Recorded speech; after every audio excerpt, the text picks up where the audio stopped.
Run, Run, It's Scary Pooh by Susan Gates and Charles Fuge.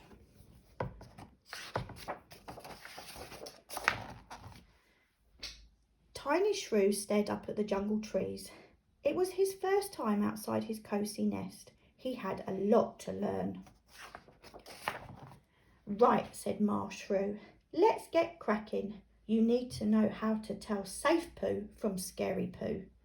Pardon? Asked Tiny Shrew, puzzled. We shrews can't see danger, said Ma Shrew, blinking her poor weak eyes, but we can smell it.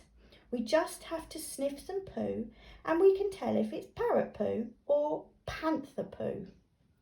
Tiny Shrew shuddered. He'd heard about panthers. They were terrible creatures. They were black as night. They had deep, low growls. They padded about on almost silent paws, and they liked to snack on shrews. What do we do if it's panther poo? Asked Tiny Shrew. Run like mad, said Ma Shrew. They went into the jungle to practice. Tiny Shrew bumped into something. His long, shrewy nose got busy. Sniff, sniff. Could it possibly be? It's Scary Pooh! Run, Ma, run for your life! But Ma Shrew didn't run. She just stood there, tapping her toes. Calm down, she told Tiny Shrew. That's not Scary Pooh. Is it Safe Pooh then? Asked Tiny Shrew. It's not Pooh at all, said Ma Shrew with a big sigh. It's a butterfly. Ma Shrew told Tiny Shrew to try again. Sniff this, she said. Tiny Shrew crinkled his long, shrewy nose.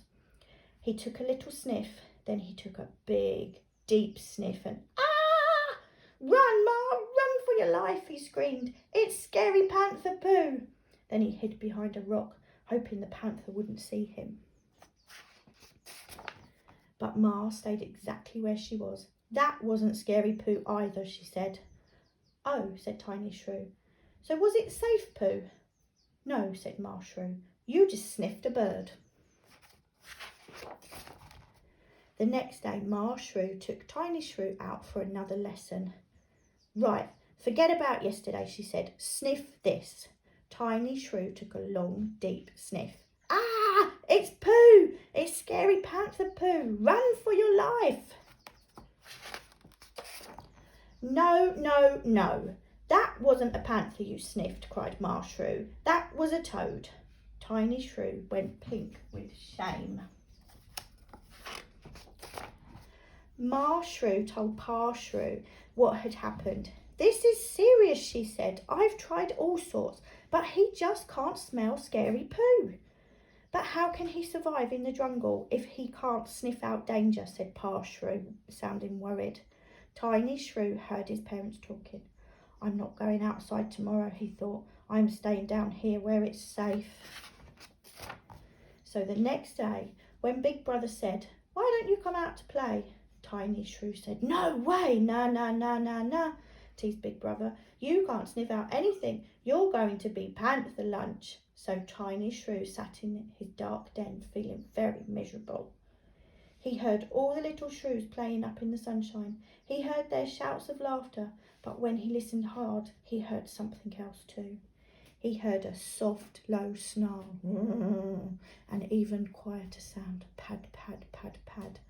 Creeping closer to the shrew children, and on almost silent paws was a panther. Tiny Shrew didn't stop to think. He dashed out of his den, straight into something black and bristly. Whump! He bit it as hard as he could chomp.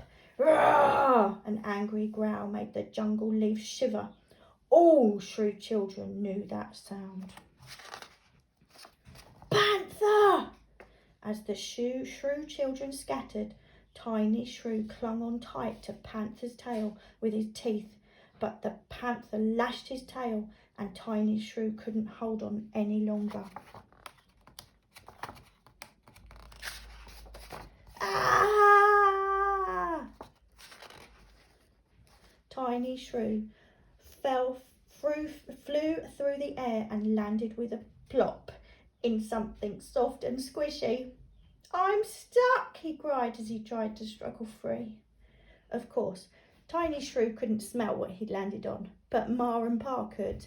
They came racing to the rescue and tugged out Tiny Shrew. "Run!" yelled Ma. "Run for your life! It's Scary Panther Pooh!" "Don't panic," said Tiny Shrew. "The panther's miles away now." "What do you mean?" asked Pa. Big Brother came running back. "It's true," he said. "Tiny Shrew scared off the panther. He's a hero." All the Shrew children cheered. Tiny Shrew went pink with pride. "But how did you sniff out the panther?" asked Pa. "I didn't," said Tiny Shrew. "I didn't smell him. I heard him. I can hear even the tiniest sounds." "Then you'll be safe in the jungle after all," Pa said, sounding relieved. Ma Shrew gave Tiny Shrew a big hug. Then she wished she hadn't. "Come on, you hero," she said. "Let's go home and get cleaned up."